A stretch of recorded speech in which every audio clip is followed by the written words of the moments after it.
Welcome to Ignite Intimacy, a podcast exploring intimacy, romantic relationships, sexuality, and the all of everything that relates to these hot topics.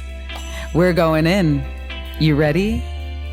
This is your host, Miss La. Let's do this.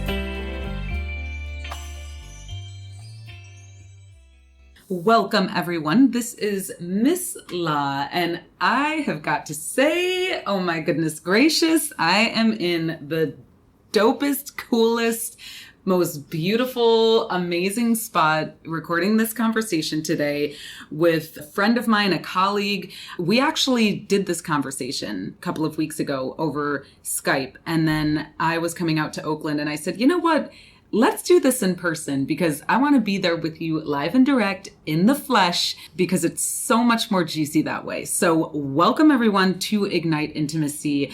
I am coming to you live and direct from Oakland, California in literally like a spacious, expansive, I would call this like the equivalent of a, I don't know, castle in apartment style with the most expansive views of the area. It's just absolutely incredible. And I am honored to be here with Miss Lindsay Miller for today's Ignite Intimacy conversation. We're talking about cultivating pleasure.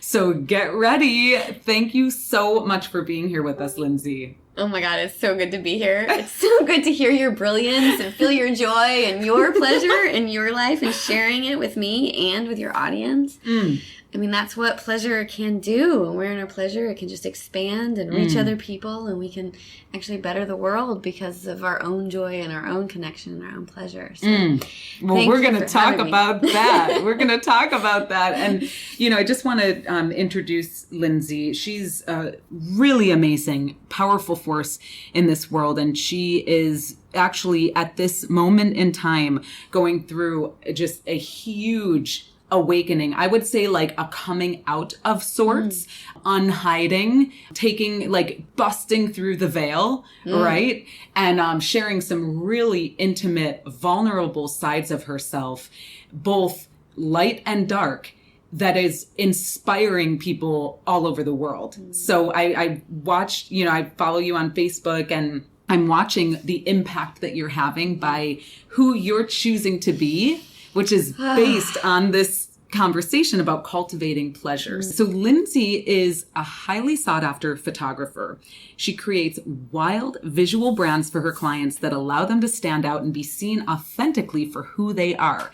She works with entrepreneurs who are ready to be wildly visible. After a successful career as an award-winning photojournalist, Lindsay now created a life and business of her dreams. Based in Oakland, California, Lindsay does work all over the world, literally from Paris to Bali to New York and Miami. Don't get it twisted. I've seen the photos. And were you out in Bali when I was there with Sage? Or I don't think no, it was you the same weren't. trip. Okay. Okay. Anyhow, so check out Lindsay online. Go to her website, wildlyvisible.com. This will be in the show notes as well, and we'll include it at the end of the podcast episode.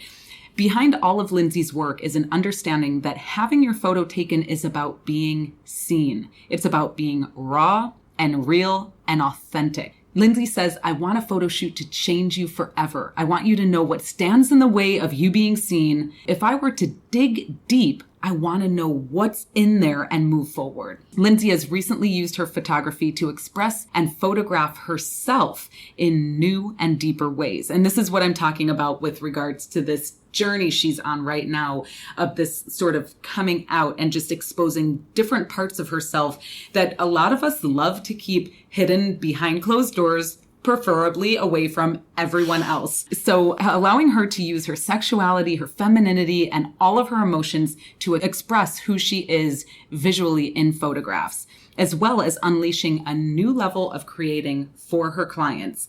Lindsay, welcome. Woohoo! I liked that. I know, I'm like, who is this woman? I need to know her. Me too. Oh, this is amazing. Well, thank you so much for, being willing to just give it a second go around, and because our first conversation was good, but I felt like if I'm going to be here in person, I would love to be here face to face with you, and just because your energy is so good and so juicy and so pleasurably sensual and amazing and creative. It's like literally bursting out of the seams, right now as I'm watching you just evolve on this path. So I'd love to rewind to what was happening before you had, like, what was happening before you had this big realization, just like, I need to get more in touch with my pleasure. What kind of led you into where you're at today? Fabulous question. We're going straight to the heart of the matter, right? No busting around. Hey, let's go to the dark Ignite moment. Intimacy. Exactly. We're igniting here, so. And let's just say, I think it really was. It was like death and destruction, It was like, that was like right, like my world just,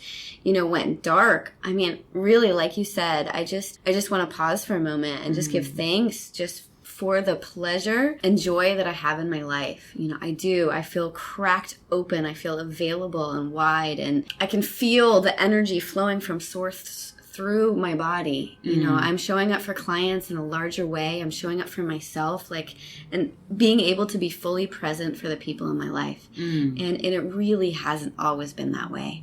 And so I want to give thanks first, and it's so good to actually even revisit where I've been, to appreciate the pleasure that I have today. So thank you for diving right into the good question. You don't have one without the other. You don't have one without the other. That it's the yin and yang of life. You can deny it all you like. You can think that there's only positive thinking and only positive, and I've got my air quotation marks up, emotions, but there is a grand spectrum, and there's a reason why there's a grand spectrum, right? Totally. You've nailed it, and I will talk about it today. The more that I feel all of my emotions, the more that I feel all ranges of the rage, the grief, the sadness, the unhappiness, the more I move them, I feel them, I can allow more pleasure into my life. So absolutely, they're all part of it, instead of running and hiding and pushing it away. And I'll tell you, even in my journey, like trying to run from the grief or the destruction is actually what caused most of my suffering. I spent 2 years trying to keep it together. You know it. I know women, you're out there too, trying to keep it all together, juggling all hats, not wanting it to crumble, avoiding the feelings, eating food, doing more, making more money, trying to piling it on. Like, no, I don't want to feel the, I don't want it to crumble. Let's maintain it. Let's figure it out. Let's get it straight, And I really feel like once I let all the plates that I was spinning crash, let it go, is when things started to shift. So let's see, I started my company about 8 years ago. I left photojournalism because I was burned out, and then I got into business where I just put back on my man boots and I pushed forward. I really created a successful business. Within the first 2 years, I had made 6 figures, and I continued to make 6 figures for the next 8 years, and so it was really like I took my masculinity and drove forward, and I used success and money and my goals to lead my actions and what I was doing. And so I just pushed. I didn't use my desires or my pleasures or allowing or receiving to pull me forward. I used success and, reaching these goals. It didn't matter how I got there as long as I got there. Yeah. I just pushed and pushed and pushed, thinking it was the right thing, thinking I was making the right decisions, but not listening to that little voices that, my body couldn't push that way. Right? But I looked at everyone else, and everyone else seemed to push that way. They were meeting the goals, and my life looked really good. I was trying to work down, I was flying all over the place. There was one year it was like every single weekend I was traveling, and then my weeks were full of calls and clients, and I thought life was really good that way.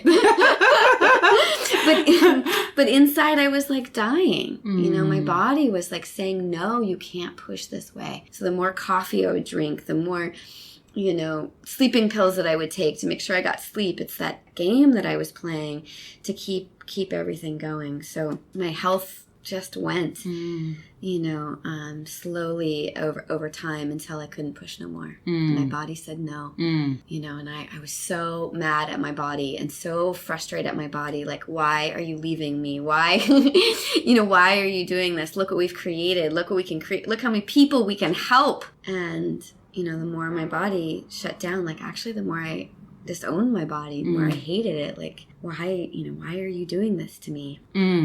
Oh, so that was the start. Yeah. And that was what, like about a year ago or a little less? Okay. Well, it started about 2 years ago, but I think my health didn't give out until about a year ago. So there I was. I actually had no skills on how to create a life without pushing. Right?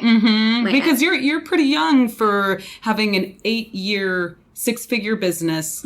I mean, like that, you were in your 20s, late 20s when all of this started. So, you're pushing and you're working and and you're on that track and you're going for it. And then all of a sudden, universe has a way of just like putting you on your ass. Yep. If you're not listening, if you're not taking the heads up. So, okay. Exactly. And, like energy, like people would say money is energy. And I'd be like, yeah, okay. But yeah, it is. But when you have no energy, you have no currency for life. Nothing. It doesn't matter how much money you have, right? Matter. Yeah. You can't produce more. Yeah. You can't show up for anything. Yeah. And so I feel like having my energy stripped away from me, like every identity that I relied upon was stripped away. Like I couldn't be a professional photographer. I always was, but I couldn't push. I couldn't have the identity of success.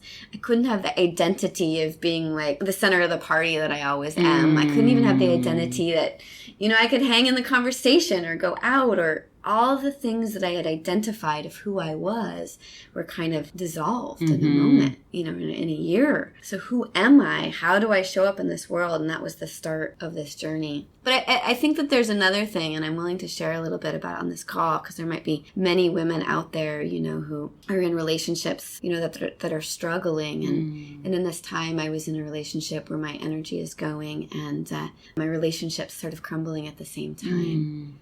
And now I know one of my desires is so to be seen by the masculine, to be held, and looking back on it, I wasn't. So I had my energy going, I had my creativity, my energy deteriorating, my love and my relationship and being seen deteriorating, and that, like health, business, and relationship all going, whew, that's like human. That's like everything that makes me. Yeah, all your identifying factors, right? Like this all identifies me, and it's literally all falling away at the same time. And I'm so grateful for it today. Oh, give thanks. I'm so grateful for it today. Like, who I am today is so greater than I was. I even look at photos just like 6 months ago, and I was stiff. I was structured. I couldn't move. I didn't know how to move. And now I'm just like flowing and cracked open. So, thank goodness for that moment. Well, and you know what I found is that, and I would assume that many of our listeners probably can relate to this. And if you can, if you can't, you can always reach out to us, holler at us, hello@igniteintimacy.com, and let us know. But my biggest growth in my life, the biggest thing that spurred my next level healing, clearing, grounding, aligning was like the heartbreak of my life. Like the heartbreaks of my life have propelled me forward into who I am, more fully who I am. Because you just reach that point where it's like you are so far in the rabbit hole or on the ground that the only way to go is up. So talk to us about rebuilding and that realization coming just like, whoa, here I am. And everything I've identified with, or that has identified me, is being stripped away. Well, you love how you talk about it, because it's like rupture. It's like complete and utter rupture.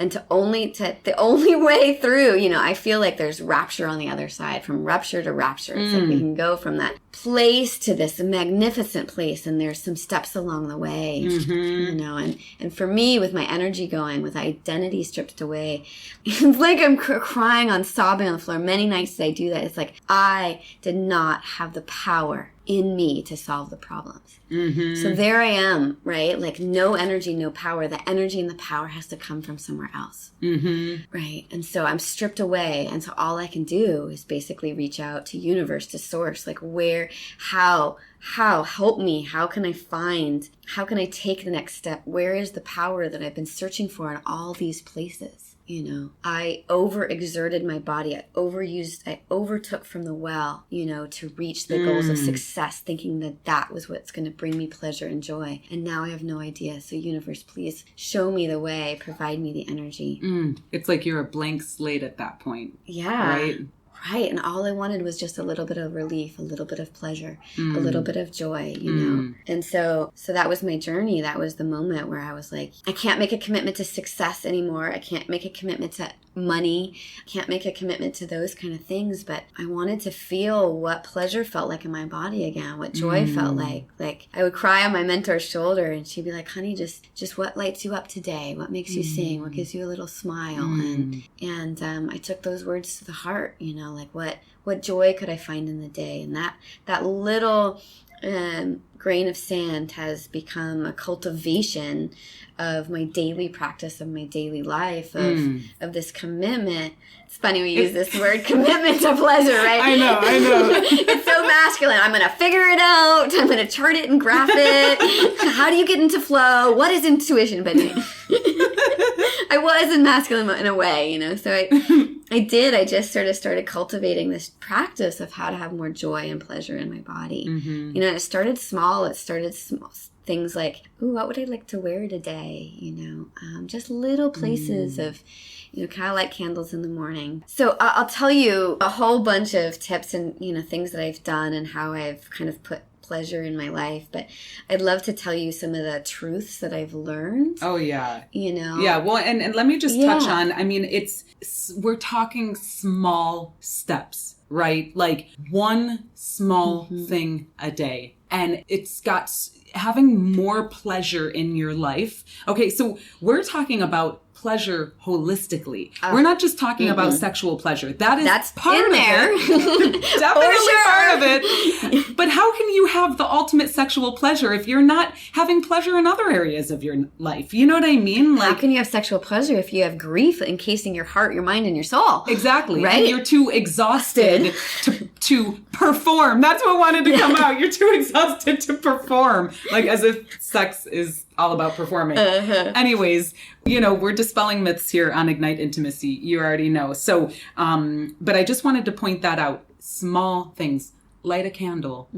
Step outside. Smell the fresh air. Feel your feet on the grass. You know, those types of things. We'll get there. Well, and actually, I have to go because people used to say that to me when I was in man mode and I was like pursuing success and six figures, and I'd be like, "You're crazy." Yeah, like please. Like, what the fuck ever. I go outside. I light candles. Like, I'm too busy. Like, I would almost like lift a middle finger to that. Yeah, like, do you know what I mean? Piss off. Yeah, like, come on. You help me get this next gig. Okay, come on. I got like 6 people to pay. And I'm like, I'm speaking in front of 3,000 people tomorrow. Is that going to help me out? Yeah, no, fuck off. You know, so anyway.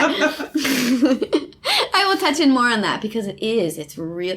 It is one step in the process of cultivating pleasure, which have actually allowed me to be a better businesswoman and out in the world a better way. So it's so important to start small. But we'll talk a little bit more about that. Okay. So talk with us a little bit about your realization and journey to this this insight that my pleasure, my joy is my greatest gift to the world. Talk to us about how you got to that and what that's all about for you. Cool. Well, that is one of my truths. That's like one of the things that I've discovered along this journey. And I didn't know. I actually thought my biggest gift was to actually be successful, to be out there in the world, to be giving back, to being a really good partner. Like I thought those were my best gifts that I could give. My greatest gift, when I am in my joy and my pleasure, when I'm in my body, when I am overflowing, everybody around me lights up. Everybody. Have you ever been around one of those women where you just want to rub up? You just want to like, oh yeah, you want to feel them. It's just like their joy uplifts you. And when I started doing these these practices. Like I'd walk out in the world and I would notice what would happen to the people around me. You know, it was like when I was laughing, somebody else would smile, you know, where I was just like admiring the view, somebody else would, you know, stop and enjoy it with me. And, you know, and I remember one time me and my girlfriends were out at a restaurant just having a great time, and you could notice that like all the male waiters were around us, like uplifted by the feminine. Yeah. Yeah. You know, and my mentor says, you know, when the feminine withdraws, that's where we get violence, and we get, you know, all these things that are happening in the world is when the feminine is not out sharing her joy and her pleasure. We have a body that is like made for pleasure. It is built. We actually have more ability to have more pleasure than the male anatomy, you know, and we are built. That's sort of our purpose. So I've discovered this, but I want to also talk on one other point about this. Is what I discovered is that this joy, that this pleasure that I can, you know, enhance and bring out to the world is actually my responsibility. You know, like a lot of the times I would complain, like my partner isn't doing enough. You know, he's not seeing me. He's not touching me in this right way. He's not bringing home the foods that I want. He's not listening to me, all these things, or my friends aren't doing this, or my business or my clients, you know, they're not blah, blah, blah, you know. But my joy is my responsibility. And that's sort of where my cultivation came, my commitment came, is like, nobody else is going to give this to me. And if I'm trying to wrest satisfaction around all these outside things, I'm actually never going to be fed. And once I am fed, then I actually attract what I want into my life, and I don't have to push. So that was sort of my commitment. Did that answer your question? Yeah. I'm on the right track. But then I'll get to the third truth that I discovered once I discovered it was my responsibility to claim my own joy, is that it's actually not about being in pleasure all the time. Now pause there, because this is about pleasure, but for me to allow pleasure into my body, for me to allow pleasure into my heart, I have cultivated a practice to feel all the ranges of my emotions of my body that I have in this being. And like we said in the beginning, like I used to run from that. I'd run from the grief. I would run from the pain. I didn't want to feel the depression. I didn't want to feel the anger. And by stopping that, I stopped the joy. I stopped the pleasure. I stopped the desires. And so the more I'm able to feel all of it, I can kind of get it out, so I can feel what my desires are. I can feel what brings me pleasure in my body, and allow for more of that to come in. So somebody said to me the other day, "You're like a ball of sunshine." I was like, if they only knew. Yeah. You're like, right? Maybe in the moment. Yeah. Well, and you know, and I love that, because sometimes I can get a little too like perfectionist about things, and I'm equating this to yoga, you know, so sometimes I can think like, well, I need to sit in this posture or stand in this posture every time I stand, because that's what I'm taught in my yoga class, or with that, you know, and it's like that thought alone will just like kill all the pleasure of doing yoga. You know what I mean? And totally. One of my favorite yoga instructors, Francois Raoul from France, he's been in Rochester, New York for many years, Open Sky Yoga, Iyengar, and, you know, he's like, no, you're not supposed to you're not supposed to be standing like that, like all the time. I mean, relax, you know, just stand how you feel comfortable, you know, and it was a wake up call for me. So it's the same thing with pleasure. It's like, it's not like this like moment to moment quest to have more pleasure in your life, because then that sucks the pleasure out of it, right? Because all of a sudden it becomes a goal and something to attain, and, you know, and it's like, what if we can just relax? You know, let our guard down a little bit and listen to our inner guidance, our inner wise self. I mean, we are being directed and guided constantly. It's just that I know for myself, I don't always listen. Great. Oh my gosh, that's a perfect segue. I'm so glad listening is so important. And this is what I'm going to say. For me, there's been 3 parts to like cultivating pleasure. And that is creating awareness, what you just said, like listening, cultivating a relationship with my body, and clearing my heart. And creating awareness is actually where I started. So I love that you talked about listening, because creating awareness is like listening for me. Would it be okay if I just jumped in here? Totally. Because awareness, like when I got stripped of all these things, if I take away all my identity of who I am, what am I left with? I am left with awareness. That's my attention, my presence, my awareness is actually what makes me who I am. And so I had this mentor who talked to me about creating that awareness, and where am I putting that awareness? What is it like to stand in that yoga position?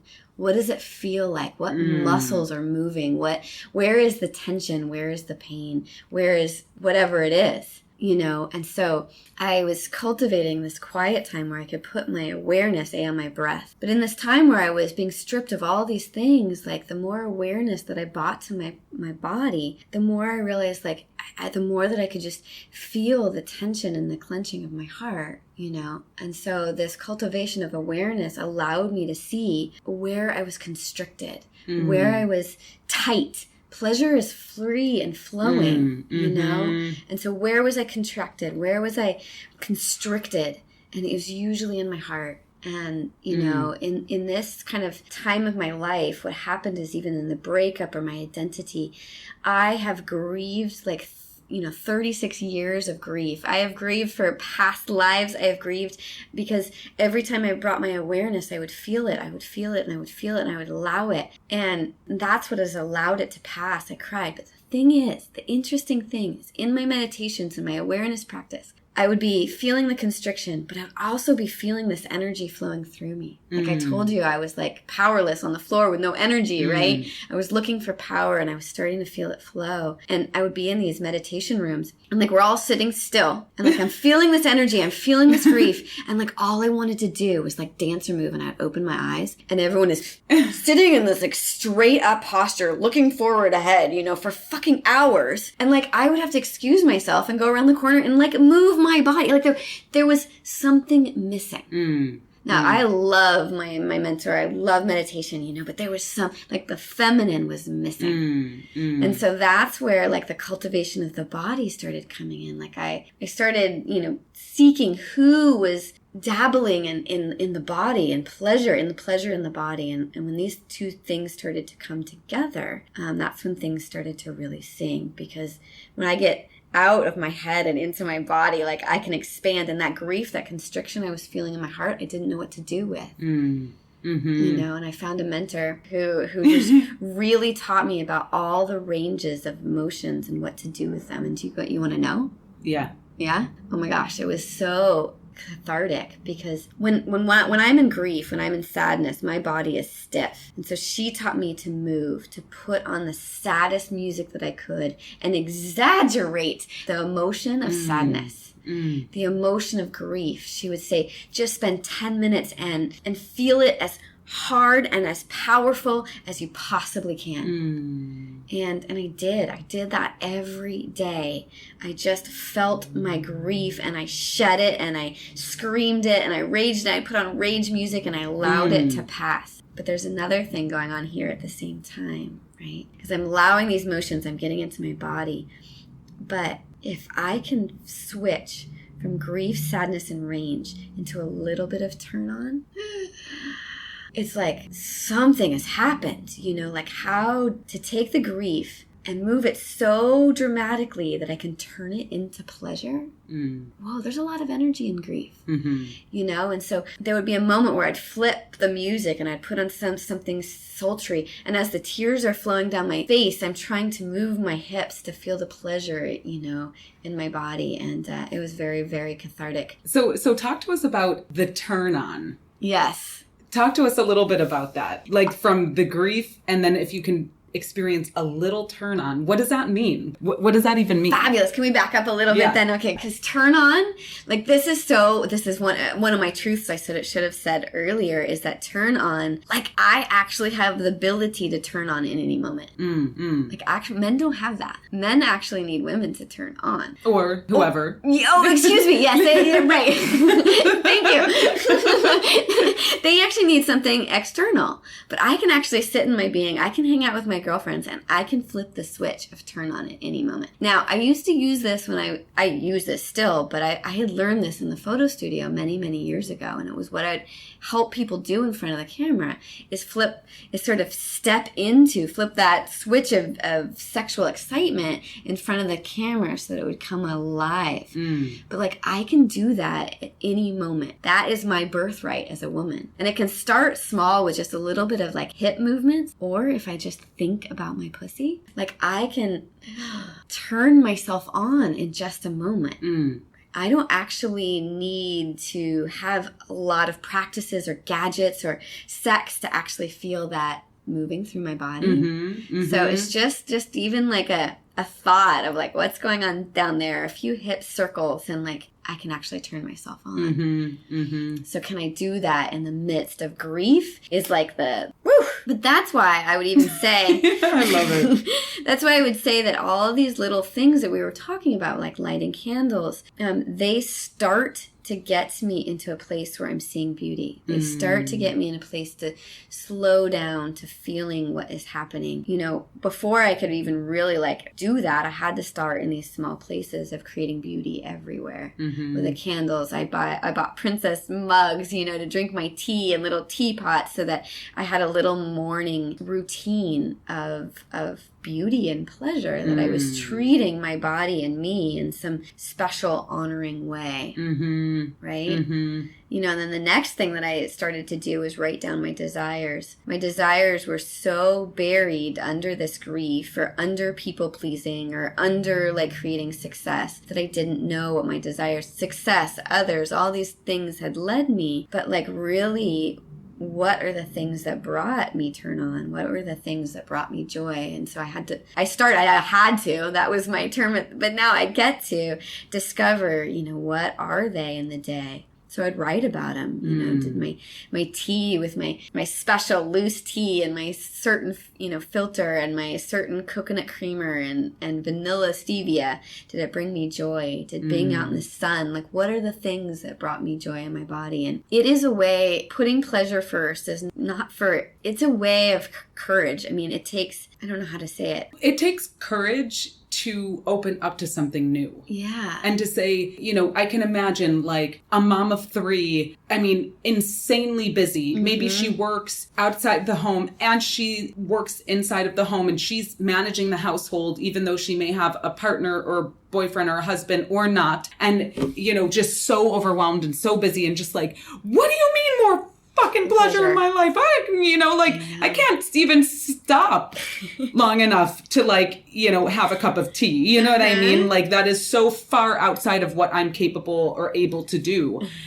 And so I think about that, and then I think about the courage that it takes to choose it. To do whatever it takes. Yeah. And to just say, you know, by golly, damn it, I'm going to freaking, you know, I'm going to just get up 10 minutes earlier. I'm going to, you know, like whatever it is, I'm going to bring this thing to work so that on my lunch break, I can this, or I'm going to go walk around the lake at the, you know, office park, or I'm going to go, you know, whatever it might be, just starting small. That's why I wanted to point that out earlier. Just the smallest thing that you can do to start to connect with your pleasure again and get out of the illusion that life is just, that we're just these hamsters on this wheel. And it's just like, blah, blah, blah, blah, blah, blah, blah. And it takes awareness. It really does. Right? It takes awareness of actually what we're participating in and showing up. And I would even say, you know, for a mother with 3 children, is that your pleasure, when you're happy, your children are actually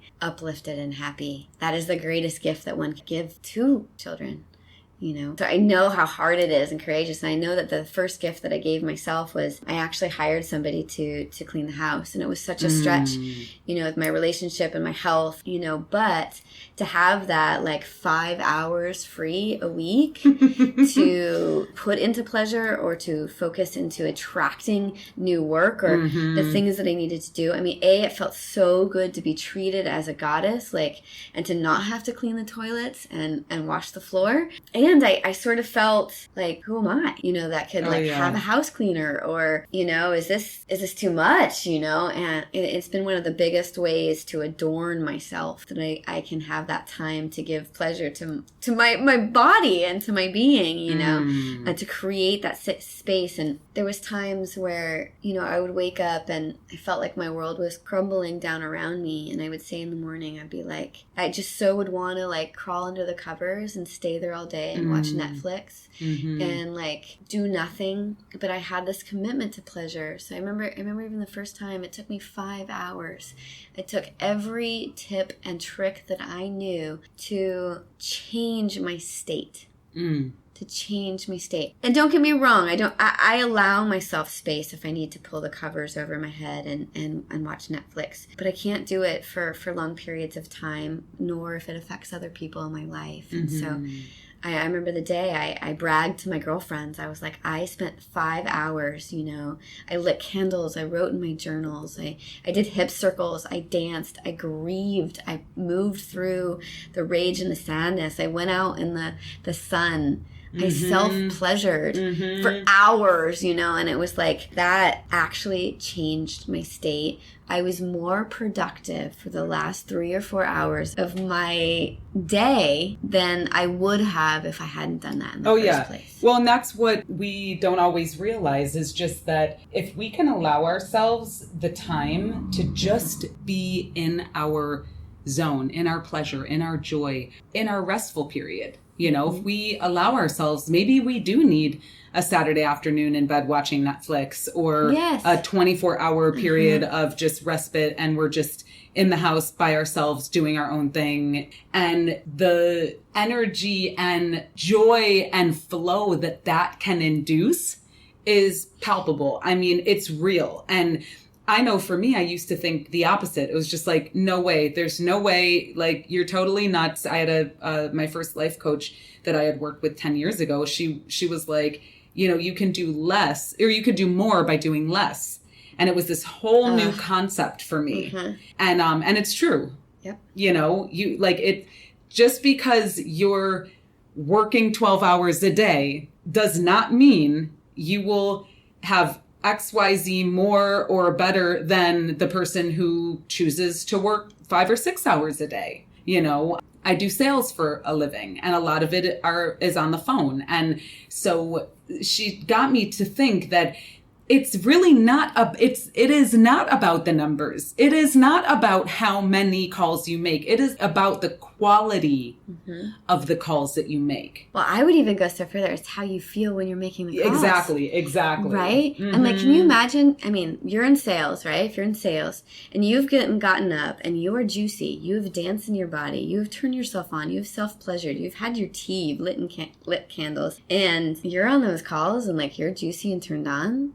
Oh, how many more sales are you going to go? Right? And instead of like waking up 10 minutes before the call starting, like hating your life, downing some coffee and trying to get it done. Oh, yeah. Right? Yeah. Which would you rather have? Yeah. Right? Yeah. So there's just more response. I mean, this is the thing. This is about feminine power. When I'm standing in this pleasure, I am not just in the flow where, you know, I'm not standing back. I am actually powerful when I'm in my pleasure, you know, because I have stood in the vulnerability of my desires. Instead of success leading me forward or just getting things done, I am being pulled by my desires. I'm being led by my desires. I am taking risks. I'm being vulnerable because desires are taking me step by step forward in a life. Like, I'd love to just rip, you know, just tear down the way that we're showing up. The feminine is showing up. No, I'd like to rip the way women are showing up in the world, like the way we're showing up in business, pushing and going forward and instead having the desires lead us forward. It's just like a new way for women to be in the world, to show up so that we can be fully expressed in inner joy and pleasure. Because I feel like we have a crisis on our hands, you know, about the women, how we feel in our bodies, how we feel in our confidence. It's like we are withdrawn, you know, from our bodies and our lives. And so, or how we can't even feel. Yeah. You know, it's like you can't even access it. Yeah, I had no idea how much my body could handle joy. I had no idea that there was so much joy in the world for me to have. I love that. You know, and actually it brings me to, you know, we have these, when I've understood my desires, they are a full yes. And I want to talk a little bit about that, being in a place of a full yes, because most of my life I have done things that were just like an yes. Okay. I get a little money for that. You're a little happy for that. I will do things. I will commit to things that I just feel so about, you know. And I took this sensual ropes class. I was, oh my gosh, boy, have I learned that I like to be restrained. So for people who don't know what ropes are. Oh, yeah, excuse me. Yeah, thank you. Ropes is like a bondage. It's like ropes and bondage where you're tied up and restrained to allow you to feel more pleasure. And for me in the feminine, the more I'm restrained, the more that I can relax and surrender into my pleasure. You know, it's like this woman's head like knows everything that's going on in the room. She knows who's doing what, and like, you know, the socks need to be picked up over there and the groceries need to be get over there, and all this stuff is going on in my head. What needs to be done? I have all these lists. And so like when I'm restrained, or that the masculine has tied me up, like I can forget all that and relax because I can't do any of that, all that stuff, right? It's the hottest thing. And so this is an art form, really. It is. Yeah. The ropes and the bondage, and you know the way that they tie the ropes, and it's really quite amazing. It really is. And I there's a lot of ways that ropes and sexual pleasure can be used, but I also want to make sure that there's a spirituality put into it. You know, we're cultivating this awareness from source, and these things is like that when I have used the ropes, I'm surrendered to the universe, you know, like I am allowed to be fully open to my partner and to my being and to the universe. Like there is a stillness that happens. And so I love that sensuality and spirituality can come together, and especially in ropes or any sort of bondage play or any of the other things, that's been where I have found my turn on within it. You know? Yeah. I'm thinking of a music video that a British artist, Fika Twigs. I don't even know if that's the way you pronounce her name, but it's FKA Twigs, I think, Twigs. And she is a brilliant artist, visual artist, singer, writer, like model, freak, total freak, like so cool. And she just blows like everybody out of the water because, you know, it's her thing coming through her. And she's got this one music video, man, where she gets tied up, and it is so hot and so gorgeous and so sensual. And just here is this powerhouse, this little woman that's got all this power in her, you know, and all this energy, and she's just tied up, and it's just gorgeous. I don't know the name of the song, but we'll have to dance to it and watch it. I'd like to do a photo shoot like that of me. Oh yeah, I gotta do that. Thank you for the idea. Totally. I feel it. See, that's the interesting thing. You want to know about turn on? You just talked about a music video of her being tied up, and I just felt my body go, ooh, ooh. Oh yeah. And so that's the sign. Thing. Whether you feel it in your pussy or you feel it in your heart space or your tummy, you get butterflies, or you're like, you know, there's something that it's like, oh. Yes. Oh, there's something there. Yes. You know, I like just actually felt I would like that. I know. I just felt it. I was like, ooh. So that is where I'm being led. That is the desire. And there's two ways that this works. Like, if we're not going to be led by pushing or success, what are we being led by? And that's one, right? That little, ooh. Yeah. Yes. Yeah. I'm going to do that because I just felt that. You guys will see that of me doing that because I felt that, and that's my commitment. And then the other one is, you know, where do I see resistance? Resistance is also my guide, right? It says, where am I get that little spark, and where am I resisting? You know, and I just... The push and pull. Yeah. Or the...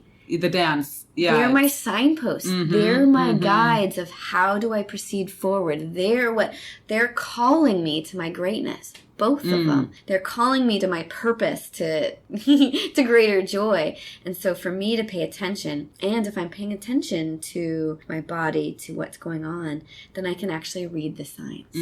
Right? Totally. So, because our bodies are speaking to us all the time. all the time. And if we're too caught up in our mind, Yep. then we're not paying attention to what's going on in the body. And the first step is just to start paying attention. Yeah, just start paying attention, because it's the good, the bad, and everything else. You know, so it's like that, ooh, oh, yes. Oh, I want to explore that. That ignites something inside of me. And then there's also that, ooh, ouch, like what's going on there? Or why is that aching? Or why am I tired? So it's just being aware, and then what? Yep. You know? So it happened to me the other day, or it was a couple months ago actually, in meditation. I was feeling so much energy pouring through my body. And then there's like 100 people there. And then somebody points to me to go up to the mic. And all of a sudden this like amazing energy that I was feeling in meditation was gone. And I'm starting to sweat. And I don't want to go up. And I feel my heart starting to beat. And like there's 100 people in the room. And they want me to go up to the mic and speak. And all of a sudden I'm feeling resistance. I don't want to do that. Like all that energy is gone. And so I did it anyway. And I went up to the mic and I talked about that. I don't want to go there. You know, and so I actually sat with that fear and that resistance. And later I danced in that resistance and fear, right? It was like I moved that. I paid attention to the resistance, like, because one of my deepest desires, sexually, non-sexually, is I want to be seen. I don't know where it's coming from in these creative photographs that I'm doing. It's not just about the creation. It's about then being seen for them. And in creation and being seen, like that's fueling my power. And so there's all these places that I'm running up against resistance of my desire of being seen. And so that was one of them, was going up to the microphone. I would be seen, right? And my heart starts pounding, you know, and my life I've spent when I felt that resistance, I'd just be like, it's okay. I can stay in my seat. I don't have to bust through that. It's comfortable here. I don't really need to go up there. But today I'm not doing that. I'm being like, oh, I am committed to my desire that I actually want to be seen. I want to move through these things. So what do I have to do? You know, so I went to the mic to just be in it and talk about it and bring awareness through it. And I did. I sat right through that and took awareness right to the contraction that I was feeling in my body and let it move. So, well, and I know, you know, one of the reasons I just drove across the country and, you know, by myself, and how I knew I had to do it.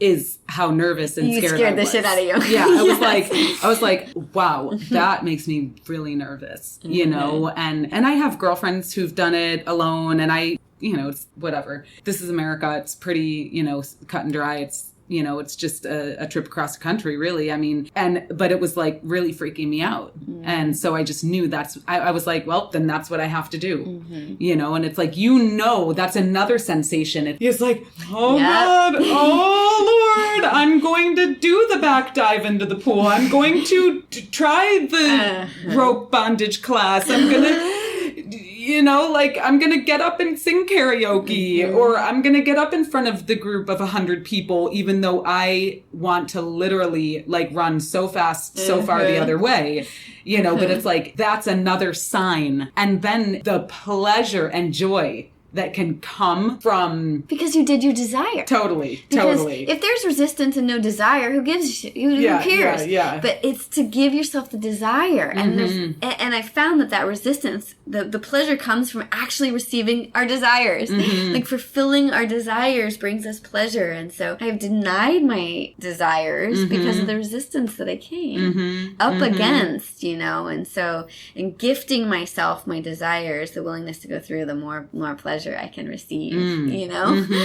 Yeah, girl. So, right on. Love that. And that's the full commitment. And I learned this, I don't think I finished the story about the ropes, but I learned in ropes is that I was going to participate in a full yes until it was a no. Yes. Okay. Right? I want to live my whole life like that. Yeah. It's a full yes no more prostituting myself. No more giving up little pieces of myself just because, because it's easy.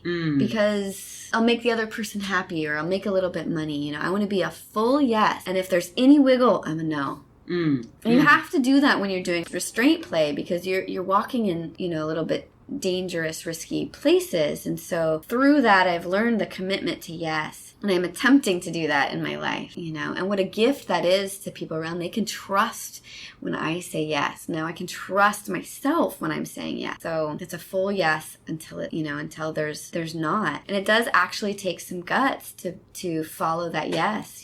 This year I've made some decisions that my head would be like, no, you can't do that. Think about this, and this, and no. But my body is saying yes. So I'm going forward with my yes, having those desires call me forward instead of listening to the no's. Instead of, listening to the head saying, this might not be a good idea. Yeah. It's just a new way of being that diving into this way of pleasure and spirituality has taught me. Well, and, I got to just say, on the no and yes thing, it's not always cut and dry. It's not always clear. So sometimes a no can feel like a yes, and sometimes a yes can feel like a no.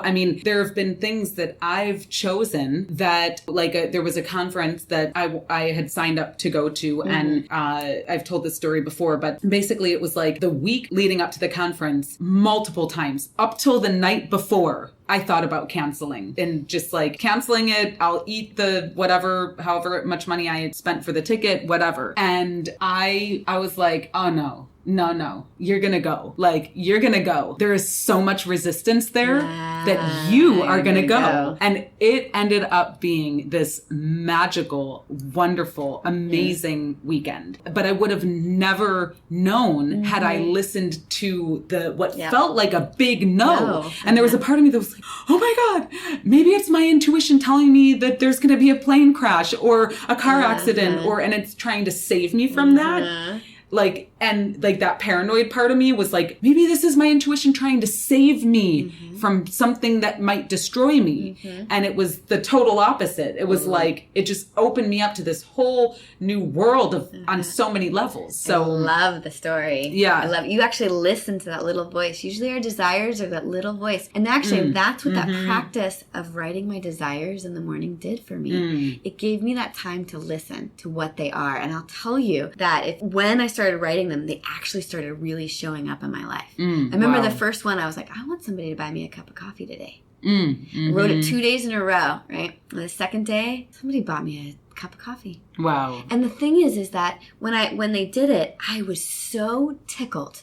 I almost jumped up in joy. I was like, my desire is coming true. She was so happy after she bought me a cup of coffee. I gave her pleasure because my desire was fulfilled. And so it's that quiet voice. And I bet if you had been writing, there would have been something about you expanding something in your life. And that when, your conference would have matched that. Yeah.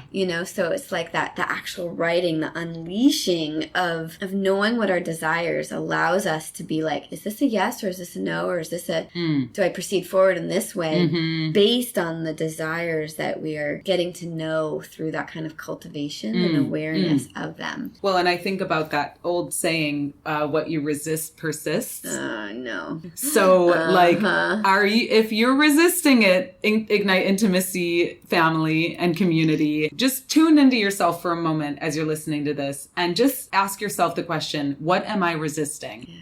And see what comes up. And then what would be possible? What is possible when you step into that resistance and you choose that thing that you're resisting? As long as it's safe and, we want you to play in the realms of health and wellness and just doing what is good and right for you and your body and your life. But, if there's something that you're resisting and you've been trying to put off, avoid it, hide from it, whatever, cover it up, I invite you to take a step into that. Oh, I love it too. Yes. And explore that and see if by your choice to step into it, does it ignite pleasure, joy, freedom, space, expression, expansion in your body, in your being, in your life, in your soul. Love it. Yes, ignite it. Well, this is so amazing to be here with you, and in this type of environment. I mean, we're literally sitting here with like this amazing 180-degree view of the Oakland area, which is blowing my mind every time I just like look around me. And it's so... We're on the 18th floor. Yep, 18th floor, and which actually is the 17th floor, because I noticed they don't have the 13th floor. You're actually right. Which is shocking to me that like there's this universal weirdness around the number 13. But anyways, who am I to judge? But yeah, this is just so incredible, and there's more to talk about. There's more to say. However, I think for today we'll rein it in, and would love to have you on again. Fabulous. Because we've got like, pussy power, posse, expansive awesomeness to discuss, and way more topics and insights. So maybe we could do a little round table with some of your sisters. And I think that's a great idea. Because that is one thing we didn't talk about, is I have a sisterhood. I have a pussy posse that we do pleasure together. Yes. And it's so important. It'd be fun to have all of us on here. That's a great idea. Totally. And by pleasure together, I want to just clarify that, because, pleasure together does not necessarily mean... No. Like, women pleasuring themselves together. It means that it's a group of empowered women who are all on a path to cultivate more pleasure in their lives. So give us like just an example of something you might do when you all meet up. Oh, fabulous. I mean, we've done so many things. We've done painting, art painting. We have done ropes and bondage. We've done lap dancing. We've done dancing on the beach. What else have we done? It's actually my turn next time. I was actually thinking of like we'd all ride motorcycles together on the back. Wow. You know what I mean? Yeah. Like just how do we have more pleasure? Or actually my other idea was we could do, like feeding the homeless. Would that bring us pleasure too, right? Like how many ways is it being in the body? Is it a lap dance?